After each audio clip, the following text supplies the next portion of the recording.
Olha, pedir um carro, pedir comida pelo celular, isso já faz parte do nosso dia a dia, né? Mas e quando essa mesma lógica de aplicativo chega na área da saúde? A promessa é bem clara: agendar uma consulta com a mesma facilidade que a gente pede um jantar. Vamos analisar o que realmente está por trás dessa conveniência. Aí vem a pergunta, né? Essa facilidade toda tem um preço? Vamos investigar juntos quais são os possíveis riscos que podem estar escondidos por trás da conveniência da tela. Então, para começar, vamos entender como é que esse novo modelo de medicina está funcionando na prática. O termo uberização da medicina é exatamente isso. Plataformas digitais que fazem essa ponte entre médicos e pacientes, organizando tudo: as agendas, os preços, até a captação de novos pacientes.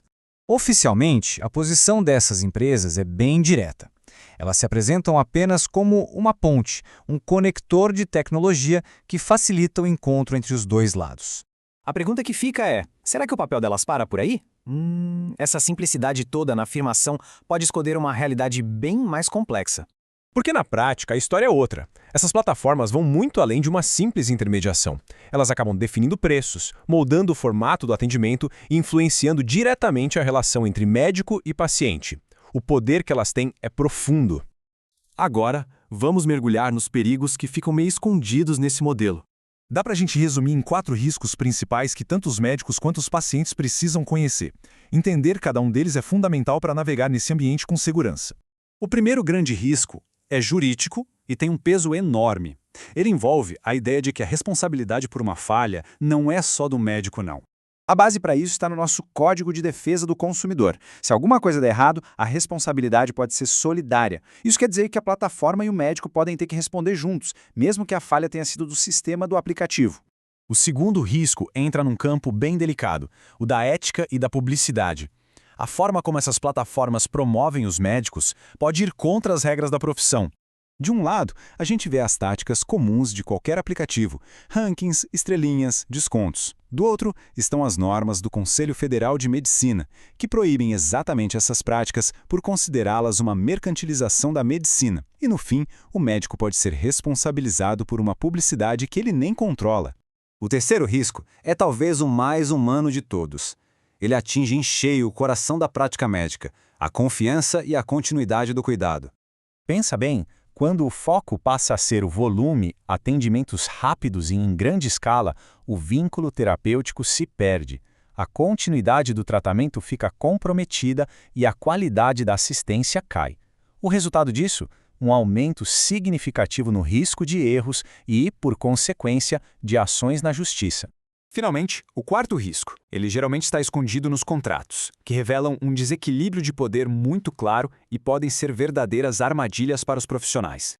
Cláusulas abusivas são bem comuns, viu? Limitação da autonomia, retenção de pagamentos, controle total sobre agenda e preços. Na prática, o médico pode se tornar um refém do aplicativo, perdendo o controle sobre a sua própria profissão. Ok, já vimos os problemas. Agora, vamos mudar o foco e falar de solução. Como é que os profissionais de saúde podem se proteger nesse cenário? A estratégia se baseia em 5 passos bem práticos e essenciais, desde a análise cuidadosa do contrato por um especialista até manter uma documentação impecável de cada paciente. Cada passo é uma camada de proteção. É sobre agir de forma proativa, não reativa. No fim das contas, tudo se resume a um princípio fundamental do Código de Ética Médica. A autonomia do médico é inegociável. A decisão clínica deve ser sempre do profissional, livre de qualquer interferência comercial. E para finalizar, vamos refletir sobre o grande debate que tudo isso levanta: essa tensão entre a eficiência de um algoritmo e a essência da prática médica. A ideia central é esta: a complexidade da saúde humana simplesmente não pode ser reduzida a uma interface de celular. Porque a medicina de verdade depende de elementos que um algoritmo não consegue replicar. O julgamento clínico que vem da experiência, a conexão humana que constrói confiança, a continuidade do cuidado e a responsabilidade técnica.